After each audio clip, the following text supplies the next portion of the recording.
Hello guys, एक बार फिर से स्वागत आप सभी का हमारे चैनल पर। आज के इस वीडियो के अंदर हम लोग बात करेंगे जालोर के चौहानों के बारे में। दोस्तों, हम लोगों ने सबसे पहले बात की थी यहाँ पर सांबर के चौहानों के बारे में, उसके बाद अजमेर के चौहान, अजमेर के बाद हम लोग रणथंभौर के चौहान पढ़ लिए थे। आज हम पढ़ेंगे जालोर के चौहान। तो गाइस, जालोर के अंदर दोस्तों सबसे पहले इसका प्राचीन नाम क्या था? तो जालोर का प्राचीन नाम था दोस्तों जबालीपुर। दोस्तों, इसकी जानकारी मिलती है बिजोली अभिलेख के अनुसार। दोस्तों, जो यहाँ पर सोमेश्वर के टाइम का 1170 का अभिलेख है, उसके अंदर जानकारी मिलती है कि जालोर का प्राचीन नाम था जावालीपुर। आज हम दोस्तों बात करेंगे कि जालोर की स्थापना किसने की और इसके शासकों के बारे में। तो चलिएगा, इस वीडियो को आप लोग एंड तक देखिएगा, आपको वीडियो पसंद आएगा मुझे पता है। और वीडियो पसंद है please like share comment subscribe जरूर करना ऐसे न्यू वीडियोज के लिए। चलिए गाइस, हम लोग बात करते हैं सबसे पहले जालोर के बारे में।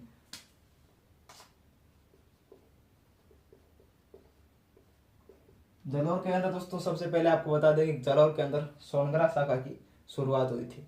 अब दोस्तों, सोनगरा शाखा की शुरुआत किसने की? तो गए जालौर के अंदर यहाँ पर कीर्तिपाल सोनगरा था। कीर्तिपाल सोनगरा ने दोस्तों 1181 के अंदर, कीर्तिपाल ने 1181 के अंदर यहाँ पर दोस्तों जालौर के अंदर शुरुआत की सोनगरा शाखा की। और दोस्तों यहाँ पर कुंत परमार को हरा के दोस्तों जालौर के अंदर पहला शासक था कुंत परमार, उसको हराया और इसने दोस्तों यहाँ पर स्थापना की सोनगरा शाखा की। दोस्तों, जालौर के अंदर सोनगरा शाखा का शासन था। और आपको बता दें कि 1181 के अंदर कीर्तिपाल ने कुंतपाल परमार दोस्तों, जो कि वहां का पहला शासक था कुंतपाल का, सॉरी जालौर का पहले वाला शासक था, तो इनका शासक था दोस्तों कुंतपाल परमार। इसको गाइस कीर्तिपाल सोनगरा ने 1181 के अंदर हराया और उसके बाद यहाँ पर स्थापना की जालौर के अंदर सोनगरा शाखा की।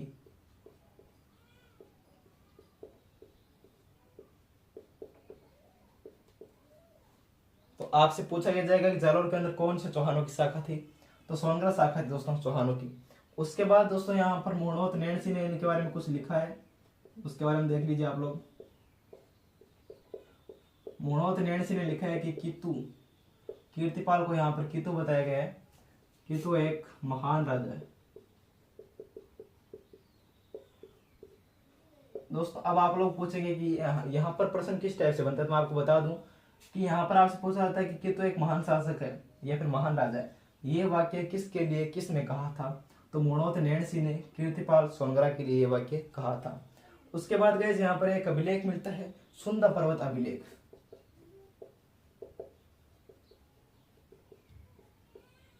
सुंदा पर्वत अभिलेख के अंदर दोस्तों पूरी जानकारी ये मिलती है कि यहाँ पर कीर्तिपाल की एक उपाधि मिलती है राजेश्वर की। तो इसके बारे में दोस्तों यही जानकारी मिलती है इस अभिलेख के अंदर कि कीर्तिपाल की एक उपाधि थी राजेश्वर की। और यहाँ पर दोस्तों मुणोत नैणसी ने कहा था कि तू एक महान राजा है। उसके बाद इसके बाद इनका जो अगला शासक हुआ वो कौन सा था? तो दोस्तों इनका अगला शासक था सामंत समर सिंह। ये दोस्तों इनका अगला शासक रहा। अब इसके बारे में क्या क्या चीज आप लोग इसका दोस्तों देख लीजिए। सबसे पहले इसका आप लोग स्क्रीनशॉट देना चाहें तो ले लीजिए। तो स्क्रीनशॉट हो चुका दोस्तों। बात करते हैं समर सिंह के बारे में। दोस्तों, समर सिंह ने सबसे पहले तो यहाँ पर जालौर का जो दुर्ग था उसका पुनर्निर्माण करवाया। पुनर्निर्माण करवाया और इसी के साथ दोस्तों इसने जालौर के अंदर कुछ सशस्त्रागार बनवाए। सशस्त्रागार को दोस्तों शस्त्र रखने वाली जगह बनवाई, सशस्त्रागार। तो जालौर के अंदर दोस्तों इन्होंने ये चीज बनवाई। उसके बाद इनकी एक बेटी थी, पुत्री दोस्तों लीला देवी, उसको लीला देवी बोलते हैं हम लोग। तो इसका विवाह दोस्तों गुजरात का शासक था भीम सेकंड, चालुक्य था ये, गुजरात के भीम सेकंड से इसकी शादी करवा दी। और दोस्तों आपको याद होगा मैंने आपको तराइन का युद्ध बताया था। तो तराइन का तो दूसरा युद्ध हुआ था, तराइन सेकंड युद्ध के दोस्तों इसने पृथ्वीराज चौहान की हेल्प की थी, साथ दिया दोस्तों पृथ्वीराज चौहान का। तो ये था दोस्तों समर सिंह के बारे में। सबसे पहले कीर्तिपाल सोनगरा ने 1181 के अंदर कुंतपाल परमार को हराया और सोनगरा शाखा की स्थापना की। मुणोत नैणसी ने कहा कि तो एक महान राजा है। सुंदा पर्वत अभिलेख के अनुसार इसकी उपाधि मिलती है राजेश्वर। अगला शासक दोस्तों था समर सिंह। समर सिंह ने दोस्तों जालौर दुर्ग के अंदर पुनर्निर्माण करवाया और सशस्त्रागार बनवाए। पुत्री लीला देवी दोस्तों, जिसका विवाह गुजरात के भीम सेकंड से करवाया और तराइन के दूसरे युद्ध के अंदर पृथ्वीराज चौहान की मदद की दोस्तों इसने। उसके बाद हम लोग अगला यहाँ पर शासक पढ़ते हैं क्योंकि इनके बारे में इतनी ही जानकारी मिलती है। अगला कौन सा शासक था उसके बारे में। तो दोस्तों वीडियो आपको यदि अच्छा लग रहा है तो please like share comment subscribe करना। दोस्तों क्वालिटी का थोड़ी सी दोस्तों यहाँ पर लाइट की कमी है, इसलिए थोड़ा सा मैनेज कर लेना, आपको वीडियो पसंद जरूर आएगा। तो चलिए गाइस आगे की बात करते हैं, आगे इनका शासक कौन था। तो समर सिंह के बाद गाइस इनका अगला शासक बना वो कौन था और उसके बारे में क्या क्या जानकारी मिलती है वो आपको मैं बताता हूँ। दोस्तों समर सिंह के बाद शासक था इनका उदय सिंह। अगला शासक इनका रहा उदय सिंह। उदय सिंह के बारे में जानकारी क्या क्या मिलती है। तो सबसे पहले दोस्तों इसने इल्तुतमिश की सेना को हराया था। इल्तुतमिश की सेना को हराया और नाडौल और मंडौल पर दोस्तों अधिकार कर लिया।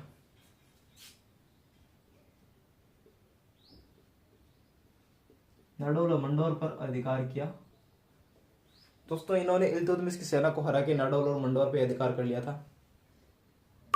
तो नाडौल और मंडौर पे दोस्तों जैसे इसने अधिकार किया उसके बाद क्या हुआ दोस्तों, एक आक्रमण हुआ इनके शासनकाल में।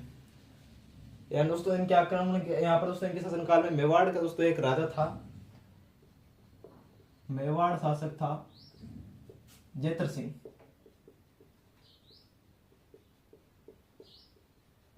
जेतर सिंह था दोस्तों। जेतर सिंह ने यहाँ पर आक्रमण किया और आक्रमण करने के बाद दोस्तों यहाँ पर क्या हुआ, उदय सिंह की हार हो गई। हार के अंदर ये जब जेतर सिंह जीता तो इन्होंने दोस्तों संधि प्रस्ताव रखा। संधि प्रस्ताव के अंदर क्या दोस्तों उदय सिंह की बेटी थी। संधि प्रस्ताव के अंदर दोस्तों उदय सिंह की बेटी थी। यहाँ पर दोस्तों इनकी बेटी का नाम था रूपा दे। तो ये दोस्तों रूपा दे है, इनका विवाह किया गया। यहाँ पर जेतर सिंह का बेटा था, इसका बेटा था दोस्तों तेज सिंह। तो तेज सिंह के साथ दोस्तों यहाँ पर जेतर सिंह का बेटा था तेज सिंह, इसके साथ दोस्तों हो चुका था, इसका विवाह हो चुका था। तो ये दोस्तों इनकी संधि की शर्तें रही। इनके बाद इनका अगला शासक कौन हुआ दोस्तों उसके बारे में बात करते हैं। तो बीच में दोस्तों लाइट चली गई। चलिए आगे दोस्तों बताते हैं कि उदय सिंह के बारे में जानकारी इतनी ही मिलती है। उदय सिंह के बाद दोस्तों अगला शासक था चाचिक देव। दोस्तों चाचिक देव के बारे में ज्यादा जानकारी नहीं मिलती, लेकिन उदय सिंह के बारे में एक जानकारी और थी वो बीच में रह गई कि इसमें दोस्तों गुजरात का एक शासक था लवण प्रसाद।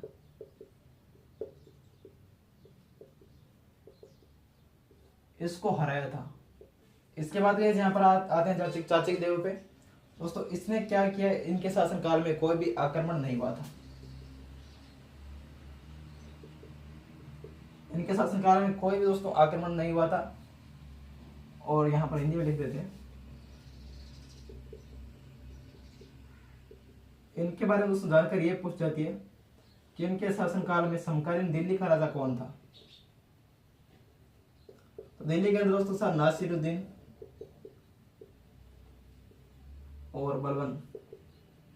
ये दोस्तों इनके समकालीन राजा थे, लेकिन इनके शासनकाल में कोई भी आक्रमण नहीं हुआ था। ये जानकारी मिलती है चाचिक देव के बारे में। अब गाइस मैं इसको हटा देता हूँ और उसके बाद आपको नेक्स्ट राजा के बारे में जानकारी देते हैं। आज हम इस वीडियो के अंदर जालोर के चौहान कंप्लीट कर लेंगे।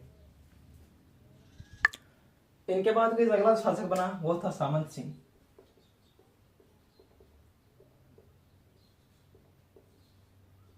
सामंत सिंह के शासनकाल में दोस्तों जलालुद्दीन खिलजी का आक्रमण हुआ था 1200 और दोस्तों 1291 के अंदर हुआ था। जलालुद्दीन खिलजी का आक्रमण इनके शासनकाल में हुआ था। तो इनका दोस्तों एक सेनापति था बाघेला। इसने गैस क्या किया, इनके यहाँ पर इसका नाम था सारंगदेव बाघेला। इसने यहाँ पर इल्तुतमिश की सेना जलालुद्दीन खिलजी की सेना को सांचौर तक ही सीमित कर दिया था, उसके बाद आगे नहीं आने दिया। ये इसके बारे में जानकारी मिलती है। उसके बाद हमारा अगला शासक रहा दोस्तों कानड़ देव सोनवरा, जो कि बहुत ही इंपॉर्टेंट है। उसके बारे में बात करेंगे दोस्तों। पहले मैं इसको हटा ही लेता हूँ क्योंकि इसके बारे में ज्यादा कुछ इंपॉर्टेंट जानकारी नहीं मिलती। कानड़ देव के बारे में जानकारी मिलती है क्योंकि यहाँ पर साके हुए थे कानड़ देव के शासनकाल में। तो अगले शासक दोस्तों कानड़ देव। तो अब दोस्तों हम लोग बात करते हैं कानड़ देव के बारे में, क्योंकि कानड़ देव बहुत ही इंपॉर्टेंट है जालोर के बारे में, क्योंकि जालोर के अंदर कानड़ देव के शासनकाल में साका हुआ था, उसके बारे में दोस्तों बात करेंगे। तो सबसे पहले दोस्तों फरिश्ता के अनुसार कानड़ देव ने 1305 से 1311 तक शासन किया, लेकिन किताबों के अंदर 1299 से 1311 तक बताया जाता है। वैसे अलग अलग दोस्तों मान्यता है। तो आपसे पूछा जा सकता है कानड़ देव का शासनकाल फरिश्ता के अनुसार क्या था, तो इसलिए दोस्तों इसका ध्यान रखना है। तो इनके शासनकाल में दोस्तों अलाउद्दीन खिलजी का आक्रमण हुआ था। अब क्यों हुआ दोस्तों, इसका आपको रीजन बताते हैं, कारण क्या क्या था अलाउद्दीन खिलजी के आक्रमण के कारण। तो कारण के अंदर सबसे पहले तो दोस्तों अलाउद्दीन खिलजी गुजरात अभियान कर रहा था उस टाइम। तो जब दोस्तों ये सेना आई जालोर के अंदर, दोस्तों जालोर पड़ता है यहाँ पर गुजरात के बीच में, यहाँ पर आगे जालोर। तो दोस्तों जब ये जालोर बीच में था, तो यहाँ से दोस्तों दिल्ली से जब सेना यहाँ पर गुजरात के अंदर आती है, तो यहाँ पर आपको जालोर दोस्तों पार करना पड़ेगा। और जालोर पार करने के लिए दोस्तों सेना छोटी तो है नहीं, बड़ी सेना होती है, तो बहुत सारा नुकसान भी होता है सेना जब निकलती है तो इसलिए दोस्तों क्या किया, कर्णदेव ने इस सेना से कर वसूल लिया। तो ये बात मैंने ऊपर लिख रखी है कि कर्णदेव ने अलाउद्दीन खिलजी की सेना से गुजरात अभियान के दौरान कर वसूला। उसके बाद अगला इसके बारे में क्या जानकारी मिलती है कि अगला कारण क्या रहा दोस्तों, तो साम्राज्यवादी विस्तार नीति वो तो आपको लिखनी है। नेक्स्ट दोस्तों इसका अगला एक कारण रहा कि इनकी दोस्तों सेना थी, उस वक्त तो इनका एक सेनापति था कर्णदेव का, सेनापति दोस्तों इनका था जेता देवड़ा। जेता देवड़ा था, इसने गए यहाँ पर अलाउद्दीन खिलजी की सेना को लूट लिया, आपस दोस्तों जाति की सेना को लूट लिया। और इनको दोस्तों बताया गया था कि इन्होंने दोस्तों जो यहाँ पर शिव जी की दोस्तों मूर्तियां सोमदेव मंदिर की, सोमनाथ मंदिर की, वो मूर्तियों के टुकड़े लेके जा रहे हैं, क्योंकि उन्होंने उस जगह जाके उस मंदिर को तोड़ा था। तो दोस्तों इसने क्या किया, सोमनाथ मंदिर के जो शिव जी की जो मूर्तियां थी,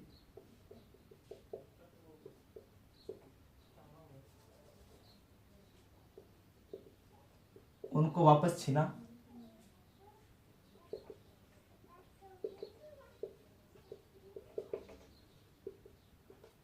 टुकड़े ले आया दोस्तों, इनके टुकड़े हैं वो ले आया। तो ये दोस्तों इसके बारे में अगला रहा कारण। तो ये दोस्तों इसके कुछ कारण रहे। उसके बाद मोहम्मद नैन से कुछ और कहते हैं।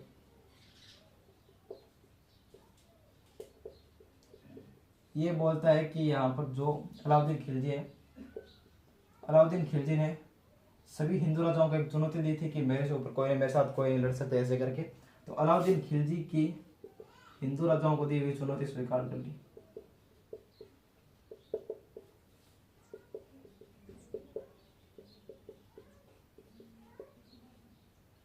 ये बोलता है दोस्तों कि अलाउद्दीन खिलजी ने दोस्तों हिंदू राजाओं को यहाँ पे चुनौती दी थी, वो इसने स्वीकार कर ली। उसके बाद गए एक और इनका दोस्तों फरिश्ता, जो मैंने आपको पहले बताया, तो फरिश्ता ये अलग दोस्तों बोलता है। फरिश्ता बोलता है कि यहाँ पर अलाउद्दीन खिलजी की पुत्री थी, जिसका दोस्तों नाम था, यहाँ पर क्या नाम था उसका, फिरोजा, फिरोजा नाम था उसका। तो फिरोजा दोस्तों यहाँ पर फिरोजा प्रेम कहानी इनकी। तो दोस्तों इस फिरोजा का दोस्तों यहाँ पर कर्णदेव का एक बेटा था विरमदेव, फिरोजा प्लस विरमदेव, इनकी कहानी बताते हैं आपको थोड़ा सा।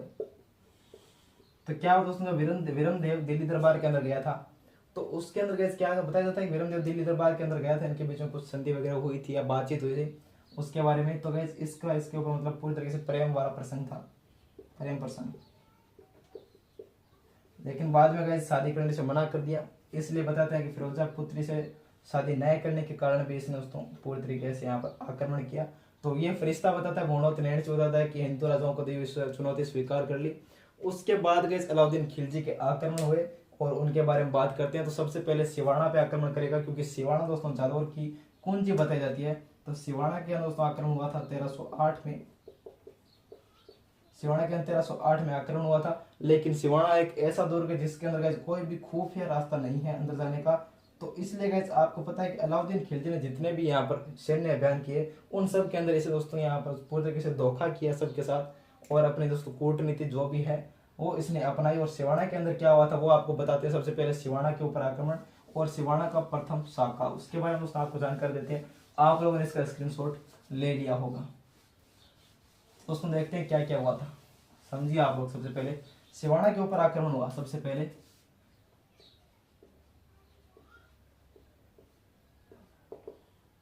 1308 के अंदर। तो सिवाना पे दोस्तों जब इसने आक्रमण किया, तो सिवाना के अंदर दोस्तों सिवाना की कुंजी बताई जाती है इसको। तो यहाँ पर क्या हुआ, सिवाना को जालोर की कुंजी बताई जाती है। अलाउद्दीन खिलजी ने एक सेना यहाँ पर सामने किए, जो सिवाना का एक यहाँ पर था भायल सैनिक बताया जाता है, भायल सैनिक। इसने क्या किया दोस्तों, धोखा कर लिया, विश्वासघात कर लिया, और सिवाना के अंदर दोस्तों प्रवेश को लेकर इसने जानकारी दे दिया। फिर सिवाना के दरवाजे वगैरह खोल के इनको अंदर यहाँ पर दोस्तों ले लिया। और जब इसका पता चलता दोस्तों इनको, तो यहाँ पर दोस्तों दो थे, सोमदेव और शांतल देव, जो यहाँ पर दोस्तों शासन कर रहे थे। और यहाँ पर इनकी पत्नी दोस्तों मेणा दे। तो इसने दोस्तों केसरिया, जौहर जो भी किया, साका किया, उसके बारे में बताते हैं हम लोग। तो दोस्तों यहाँ पर बताते हैं कि सिवाना के अंदर जो युद्ध हुआ था, उसके अंदर इनका जो अलाउद्दीन खिलजी का सेनापति आया था, उसका नाम था कमालुद्दीन गुर्ग। तो दोस्तों हम लोग बात कर रहे थे सिवाना के साके के बारे में। दोस्तों सिवाना के अंदर क्या हुआ, जब दोस्तों अलाउद्दीन खिलजी की सेना से ये सब कर वगैरह वसूला गया, तो इन्होंने दोस्तों आक्रमण किया जालौर पे। जालौर पे आक्रमण करने के लिए सबसे पहले इनको जीतना पड़ता है सिवाना, क्योंकि सिवाना पहले आगे पड़ता है दोस्तों, सिवाना का दुर्ग, उसके बाद जालौर है। तो दोस्तों जालौर, यहाँ पर दोस्तों जालौर की कुंजी कहा जाता है, की ऑफ जालौर, जालौर की कुंजी कहा जाता है सिवाना को। तो दोस्तों सिवाना के ऊपर जब इन्होंने आक्रमण किया, तो अलाउद्दीन खिलजी का एक सेनापति था कमालुद्दीन गुर्ग। दोस्तों सिवाना के अंदर कोई भी खुफिया रास्ता नहीं है अंदर जाने के लिए, तो इन्होंने दोस्तों विश्वासघात की नीति अपनाई, और यहाँ का एक सैनिक मिल गया, भायल सैनिक। तो दोस्तों इसने क्या किया, इनके साथ विश्वासघात किया, और दोस्तों रस्सियां पहन के सिवाना के दुर्ग के अंदर इनके सैनिकों को अंदर ले लिया, और अंदर जाके इनके सैनिकों ने दरवाजे खोल दिए। दरवाजे खोलने का दोस्तों पता जब यहाँ के शासक थे सांतल देव और सोमदेव, यहाँ के इनकी दोस्तों जो जौहर केसरी जो जौहर किया था वो थी मेणा दे। दोस्तों इन्होंने बाद में केसरी या फिर जौहर किया, साका किया दोस्तों, क्योंकि और कोई ऑप्शन नहीं बचता। तो सिवाना का साका क्या था वो आप लोग देखिए, सिवाना का साका, सिवाना का साका दोस्तों 1308 के अंदर हुआ, जब कोई ऑप्शन नहीं बचता है तो दोस्तों यही होता है। तो सिवाना का साका के अंदर दोस्तों जौहर किसने किया और कैसे किसने किया, उसके बाद क्या हुआ दोस्तों वो देखिए। जौहर दोस्तों किया मेणा देवी, और यहाँ पर केसरी किया सोमदेव और सांतल देव ने।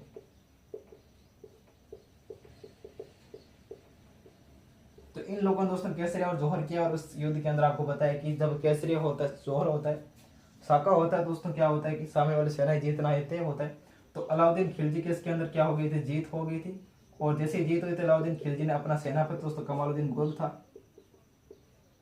तो कमालुद्दीन गुर्ग को यहाँ पे दोस्तों बनाया गया शासक, प्रशासक बना दिया गया कमालुद्दीन गुर्ग को। तो कमालुद्दीन गुर्ग को दोस्तों सेनापति बनाया, और सिवाना का नाम चेंज करके खैराबाद कर दिया।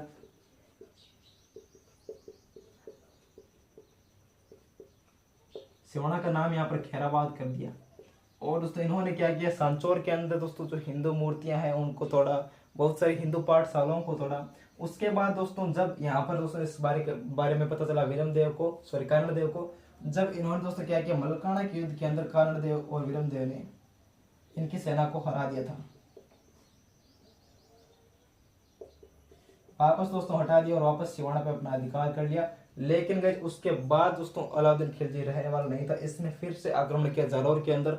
और दोस्तों जालौर के अंदर जब आक्रमण हुआ, तो उस आक्रमण के अंदर क्या क्या रहा दोस्तों, 1311 के अंदर दोस्तों जालौर का साका होता है, तो उसके बारे में हम लोग जानकारी देते हैं आपको। तो जालौर के साके के बारे में जानकारी देते हैं। सबसे पहले सिवाना का आप लोग देख लीजिए, 1308 के अंदर बहले सैनिक ने विश्वासघात किया। कमालुद्दीन गुर्ग दोस्तों अलाउद्दीन खिलजी का सेनापति था। सिवाना का साका 1308 के अंदर जौहर मेणादेव और केसरिया सोमदेव सांतलदेव ने किया। मलकाना युद्ध के अंदर वापस तो कर्णदेव ने इनको हरा दिया था, लेकिन उसके बाद होता है जालौर का साका, अलाउद्दीन खिलजी का आक्रमण जालौर के ऊपर। तो उसके बारे में दोस्तों पढ़ते हैं जालौर वाला। उसके बाद गए यहाँ पर हम लोग जैसे साका कंप्लीट कर लेंगे तो हमारे चौहान कंप्लीट हो जाएंगे जालौर के। हम लोग आगे दोस्तों अलग चौहान देखेंगे। तो अब दोस्तों हम लोग देखते हैं कि जालौर के अंदर क्या क्या हुआ था। तो दोस्तों देखते हैं जालौर का साका।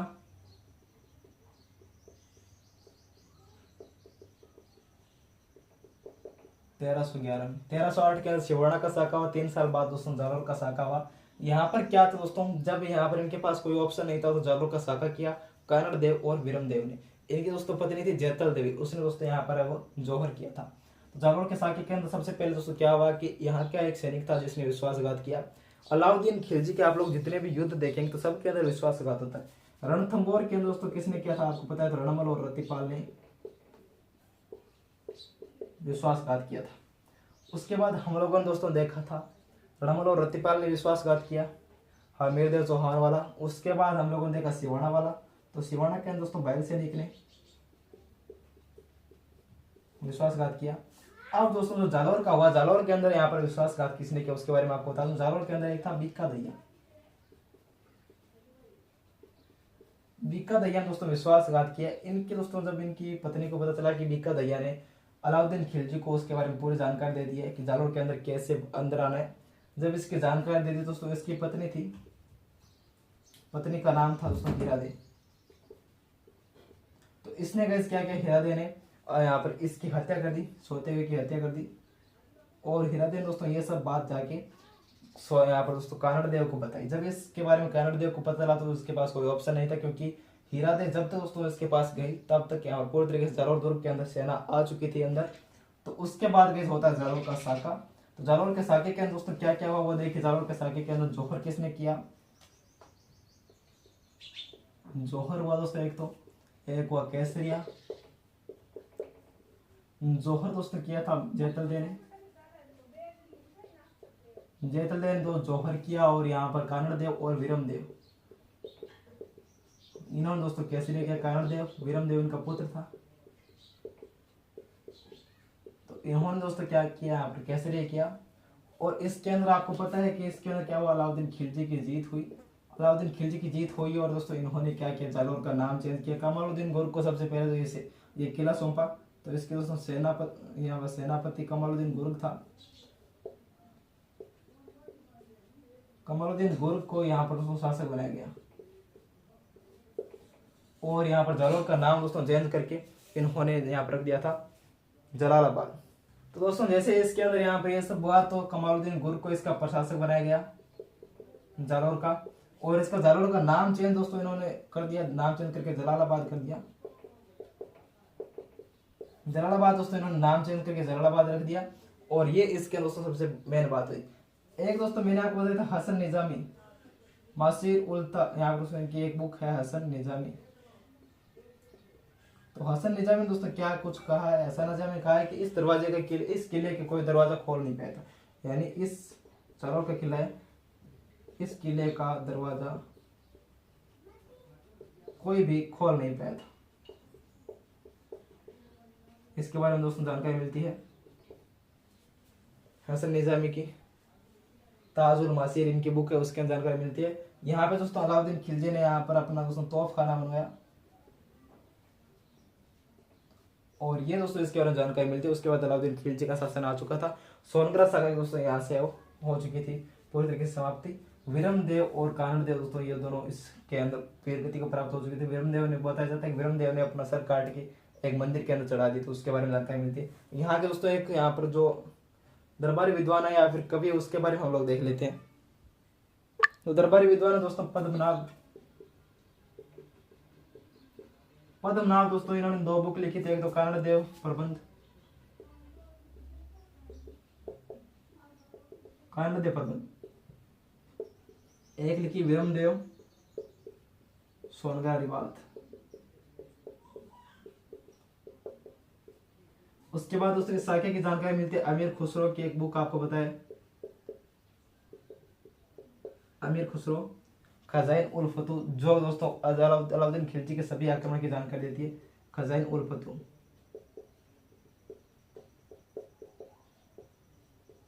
इसके अंदर इस साके की जानकारी मिलती है। तो ये था दोस्तों जालोर के चौहान। सबसे पहले हम लोगों ने क्या पढ़ा, एक बार रिवाइज कर लीजिए आप लोग। सबसे पहले हम लोगों ने पढ़ा कि 1181 के अंदर कीर्तिपाल सोनगढ़ ने कुंतपाल परमार को हराया और वहां पे अपने सोनगढ़ शाखा की स्थापना की। उसके बाद हम लोगों ने शासक पढ़ा समर सिंह, समर सिंह के बाद हम लोगों ने अगला शासक पढ़ा उदय सिंह, उदय सिंह के बाद चाची देव, चाची देव के बाद दोस्तों हम लोगों ने पढ़ा था यहाँ पर दोस्तों सामंत सिंह, सामंत सिंह के बाद हम लोगों ने कानड़ देव। और कानड़ देव के शासन काल में दो शाखे हुए, एक तो शिवाड़ा का शाखा जो 1308 के अंदर दोस्तों हुआ था। इसके अंदर यहाँ पर मेणा देव ने जौहर किया और सोमदेव और संतल देव ने केसरिया किया, जिसके अंदर अलाउद्दीन खिलजी की जीत हुई। और अलाउद्दीन खिलजी जीतने के बाद कमालुद्दीन गुर्ग को इसके सेनापति दोस्तों रहा था कमालुद्दीन गुर्ग, तो उसको वहाँ की प्रशासक बनाया जाता है सिवाड़ा का। और वहाँ पे दोस्तों जैसे प्रशासक बनाया तो वहाँ पे सिवाड़ा का नाम चेंज करके इन्होंने दोस्तों रख दिया था खैराबाद। और खैराबाद रखने के बाद दोस्तों इन्होंने 1311 के अंदर जालोर के अंदर आक्रमण किया। भिक्का दैया ने यहाँ पे किया दोस्तों विश्वासघात, और सिवाड़ा के अंदर भायल सैनिक ने विश्वासघात किया। यहाँ पे भिक्का दैया जैसे विश्वासघात करते थे इसकी हत्या कर देती इनकी पत्नी हीरादेव, और दोस्तों वो जाके ये जानकारी कानड़ देव को देती है। तो तब दोस्तों जाके होता है ये जालोर का साका 1311 के अंदर जौहर किया जैतल देव ने, कानड़ देव और विरम देव ने केसरिया किया। अलाउद्दीन खिलजी की जीत हो चुकी थी। सेनापति कमालुद्दीन गुर्ग को प्रशासक बनाया गया और नाम चेंज करके जलालाबाद कर दिया गया। हसन निजामी कहते हैं कि इस किले का दरवाजा कोई खोल नहीं पाया था। तोफ खाना यहाँ पर दोस्तों अलाउद्दीन खिलजी ने बनवाया था। उसके बाद पद्मनाभ यहाँ का दोस्तों दरबारी विद्वान था, जिसके अंदर कानड़ देव की प्रबंध इनकी एक बुक है, विरम देव सोनगढ़ बात, ये दो इनकी बुक है। और अमीर खुसरो कहते हैं कि खजाना उल फतूह के अंदर इस साके की जानकारी देता है। तो ये दोस्तों था जालोर का पूरी तरीके से हम लोगों ने कंप्लीट कर लिया, जालोर के चौहान। अगला हम लोग दोस्तों कोटा बूंदी उनके चौहानों के बारे में बात करेंगे। तो आपको वीडियो पसंद आया है तो please like share comment subscribe जरूर करना ऐसे न्यू वीडियोज़ को देखने के लिए। Thanks for watching, thank you.